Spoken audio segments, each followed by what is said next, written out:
science day आरो ग्रोब मिलायदों आरो बड'लेण्ड इउनिभार्सिटिनि जोनोम सान फाउन्डेसन डे आरो बेजों लोगोसे थिग 28 फेब्रुवारिया नेशनेल साइन्स डेबो नेशनेल साइन्स डेआथ' मानि थाखाय फालिनाय जायो बेखौ बयबो मिथिखागौ सार सिबि रामान जाय माने रामान इफेक्टखौ आबिष्कार खालामदोंमोन दिहुनदोंमोन बेनि नामावनो माने साइन्सखौ बोरै प्रमट खालामनो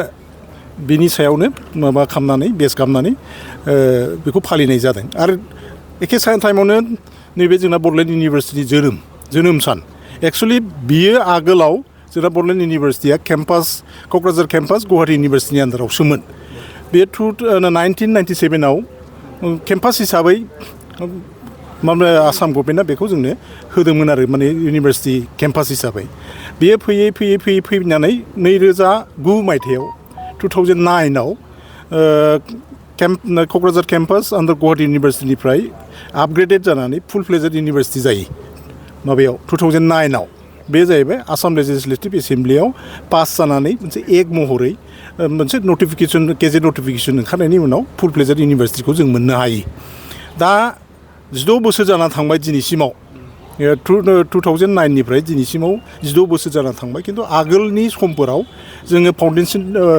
फाउन्डेसन डे माने गायसननाय दिनखौ जों फालिबोनाय जायाखैमोन दा जाय हक बेफोर मा खारनाव फालिबोनाय जायाखै बेखौ जों बुंनो थांला जायखौ जों नैबे फार्स्ट टाइम जोङो फाउन्डेसन डेखौ फालिनाय जादों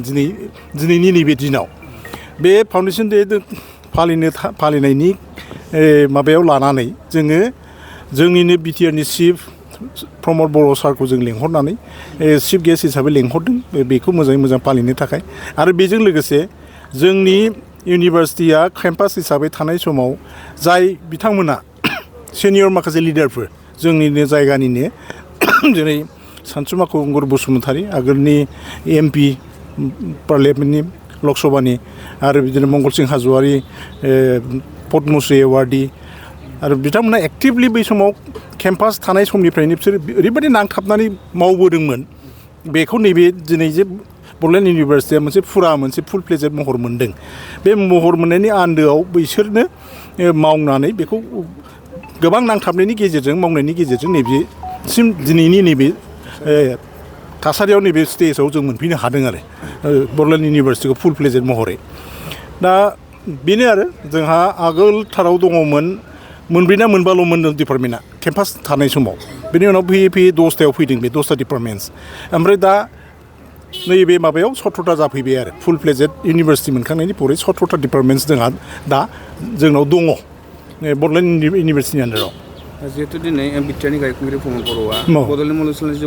जौगाथायनि थाखाय 1 कौटि रां अनसुंथाइ फोसावलांबाय बेनि सायाव नोंथाङा मा बुङो बेथ' बिराद मोजां खोथा आरो सारा बेल' नङा आगोलनिफ्रायनो मोनसे नङा मोनसे होबोगासिनो दङ माखासे बिल्डिंफोरनि एकाडेमिक बिल्डिंस ओमफ्राय सिंनि लामा फोसाबनाय आरो बे रिसेन्टलि नैबे जेखौ जों अडिट'रियाम हिसाबै मोननो हादों बेबो बिटिआरनिफ्रायनो हरनाय माबाजों खालामनो हादों जोङो मोननो हादों आरो बे दिनैनि दाखालि जोंहा मोनसे माबा दिन जाबावदोंमोन बे जाहैबाय नैबे अडिट'रियाम इन'ग्रेसनजों लोगोसे कनभकेसन बे समावबो बियो सारा जों मोनसे एनाउन्स खालामना गालांदों बे जाहैबाय 300 केपासिटिनि मोनसे कनफारेन्स हलबो बानायनायनि खोथा होदों आरोबाव दिनै 1 crore मोनसे ग्रेन्ड एड हिसाबै इउनिभार्सिटिनो हरनो नागिरदों दा जों बेखौ बोरै मबे माबाजों जों इउटिलाइज खालामगोन मा खालामनानै मा खामानियाव जों बाहायगोन बेखौ जोङो जयैनो डिसकास खालामनायनि गेजेरजों जों बेखौ प्रपार इउटिलाइजेसननि थाखाय जों बेखौ रायलायनायनि गेजेरजों माबा खालामगोन आरो इमप्लिमेन्ट खालामगोन जिनिसखौ स्किमखौ जों हरिबा माने जि स्किमखौ जों लागोन बेखौ रायलायनायनि गेजेरजों मोजाङै डिसकासननि गेजेरजों जों इमप्लिमेन्ट खालामगोन आरो बेखौ 1 कौटि रांखौ